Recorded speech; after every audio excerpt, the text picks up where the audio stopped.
Hey, it's Tucker Carlson. The Biden administration arrested Donald Trump this afternoon. They had him arraigned and fingerprinted in a Miami courthouse like the accused felon he now technically is.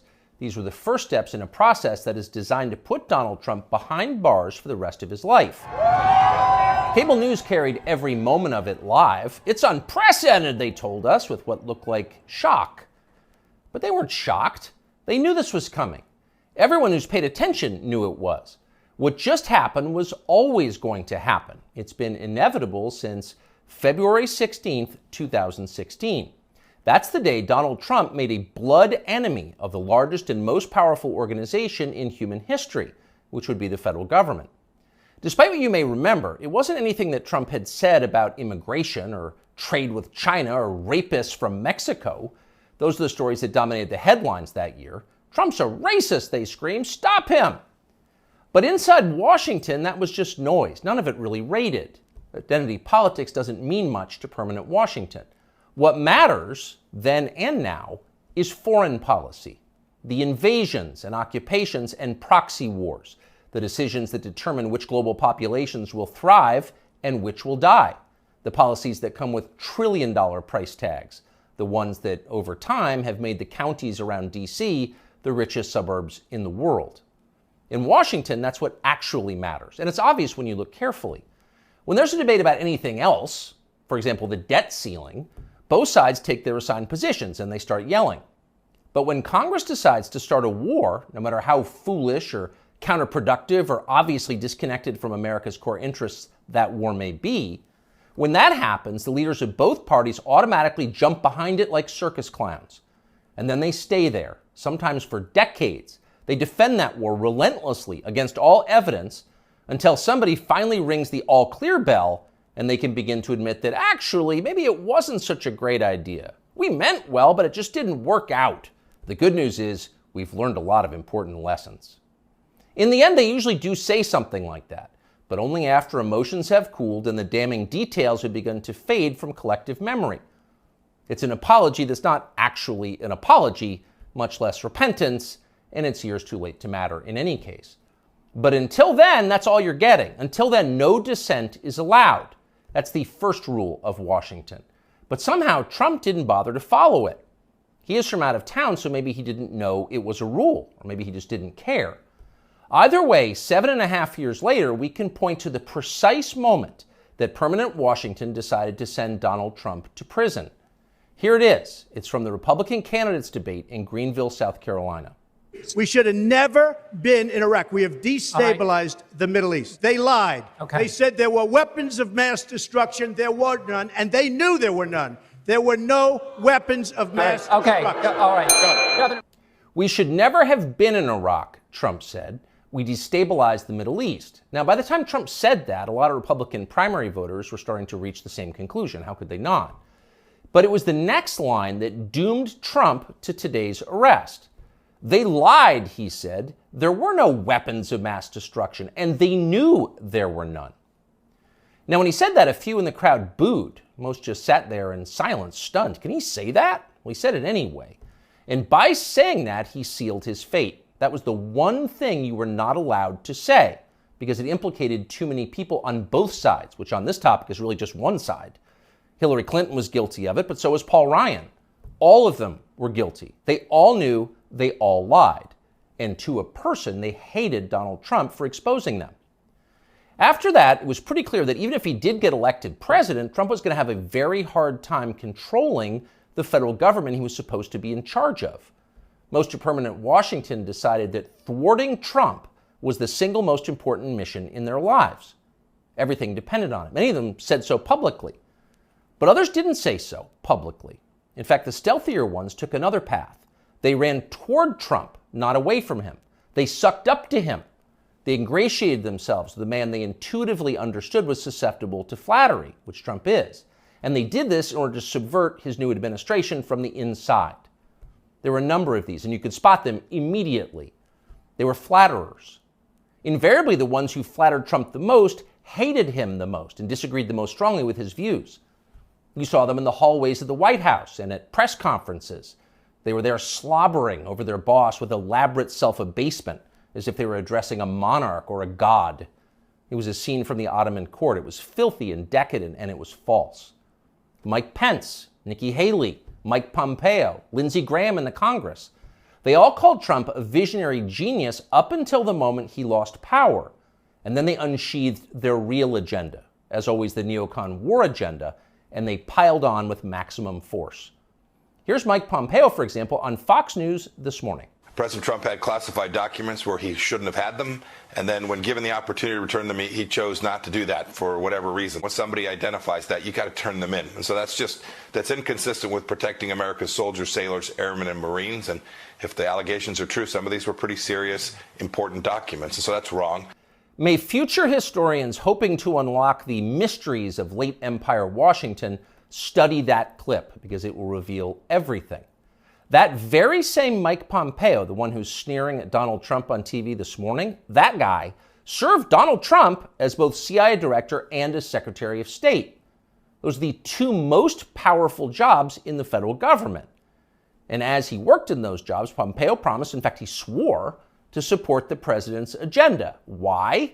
Because that's the way a democracy works. You vote for a candidate in the belief that his appointees will carry out the policies that you voted for. It's not about the president, it's about you, the voter. But Pompeo didn't do that. He didn't even try to do that. In fact, he undermined Trump's often stated commitment to peace and non-intervention abroad at every turn. His every waking hour was devoted to fomenting war in some faraway foreign country or other. Iran, Syria, Russia, North Korea, the list goes on. But rather than telling Trump that he disagreed with his ideas, as a man would, Pompeo toadied up to Trump, a man he despised, in the oiliest, most over-the-top way imaginable. Ask anyone who worked in that White House at the time. Who is the appointee most likely to tell Donald Trump on a daily basis that he was handsome, virile, sleek, and powerful? Mike Pompeo. That will be the consensus answer. Those of us who saw firsthand Pompeo's relentless kowtowing will never forget it. It was indelibly repulsive. No one with self-respect could do something like that. But Mike Pompeo did it effortlessly, with relish and verve. Now, this same person is telling Fox News viewers that he fears for the safety of our military, our soldiers, sailors, airmen, and Marines, in the approved phrase, because Donald Trump took some classified documents home and didn't immediately return them to the National Archives? What a lie that is. Mike Pompeo knows that's a lie. He spent his entire life in Washington. Washington is a city where internal memos about Labor Day are classified because everything is classified.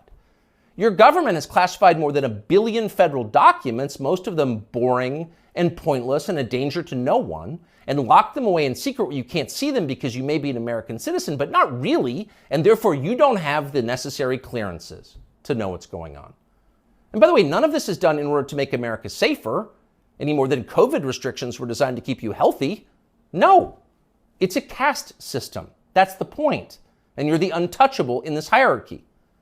Mike Pompeo knows that. Everybody who works in Washington knows that. How many secret documents do you think Dick Cheney took home with him while he was running the Iraq War? How many did his wife read? She never had a clearance. We'll never know the answer because there is no chance Dick Cheney will ever be investigated or his staffers will be told to wear wires in his presence. He will never be indicted for this. Of course not. Dick Cheney is a neocon. Donald Trump is not. Dick Cheney supports war with Russia. Trump does not. That's the difference. The rest is just a distraction. The prosecution of Donald Trump is transparently political. He's literally Joe Biden's main political opponent. He's polling over 60% among Republican voters right now. So Joe Biden is doing what no president has ever dared to do. He's using law enforcement to lock up his chief rival. That's happening right now. Anyone who denies it's happening is lying to you. But actually, it's worse than that. Trump's prosecution isn't just political, it's ideological. Nobody with Trump's views is allowed to have power in this country. Criticize our wars and you're disqualified. If you keep it up, we'll send you to prison. That's the message Washington is sending. Not just the Democratic Party is sending, but both parties are sending. Like so many Republicans, for example, the supposedly conservative governor of Texas, Greg Abbott, spent yesterday totally ignoring the destruction of the American justice system. Instead, he signed a highly important bill called the Crown Act, which according to the celebratory tweet Abbott sent commemorating it, will, quote, prohibit discrimination based on textures and hairstyles historically associated with race. In other words, in Texas, cornrows are now protected by law. Having unapproved views about Ukraine is not. That's fine with most elected Republicans. They find Trump tiresome and embarrassing. Their donors hate him. They will not be sad if he dies in jail.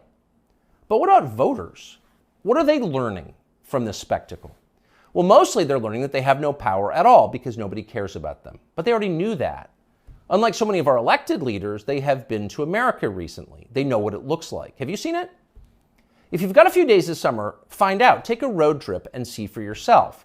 Drive 500 miles in any direction and then come home. How are things looking? Well, they should look great. The federal government spent $6.5 trillion last year. That's more than any government has ever spent, ever. So at the very least, you would expect pristine public roads. Oh no, that's not what you see when you drive around this country. There are potholes and Jersey barriers everywhere. Looks like Tegucigalpa before the Chinese decided to rebuild the infrastructure of Honduras. We don't have China buying our roads. So they're falling apart. You'd think the people you would pass on your road trip would look happy and prosperous. Again, this is a very rich country. But a lot of them don't. Quite a few appear to be strung out on drugs. You see them shuffling by shuttered storefronts in small towns. And you wonder, as you see all of this, where did all the money go? It's certainly not here. Well, it's in Washington. It's in Fairfax and Loudoun counties, and in leafy, perfectly manicured Northwest D.C. And of course, a huge chunk of it went to Ukraine, to Zelensky and his friends. Not because you voted for that. You didn't vote to give it to them. You never would. But because Joe Biden and his many allies, from Chuck Schumer to Mitch McConnell to Paul Ryan, and every single news anchor on all of television, all of them believe that Ukraine, its borders, its future, its infrastructure are all more important than the town that you live in. They sincerely think that, and it's obvious. Everyone in power thinks that, except for Donald Trump. Whatever else you say about him, Trump is the one guy with an actual shot at becoming president who dissents from Washington's long-standing pointless war agenda. And for that one fact, they are trying to take Trump out before you can vote for him. And that should upset you more than anything that's happened in American politics in your lifetime. Even if you don't plan to vote for Donald Trump, even if you would die before voting for Donald Trump, which is your right, and a lot of good people feel that way, even still, the destruction of our democracy, which is the right of voters to support any candidate they want, even candidates who don't want war with Russia, the destruction of that should keep you up at night. Yes, Donald Trump is a flawed man, but his sins are minor compared to those of his persecutors. In this life, we don't get to choose our martyrs. We can only choose our principles, and America's are at stake. Younger people say the news is full of lies.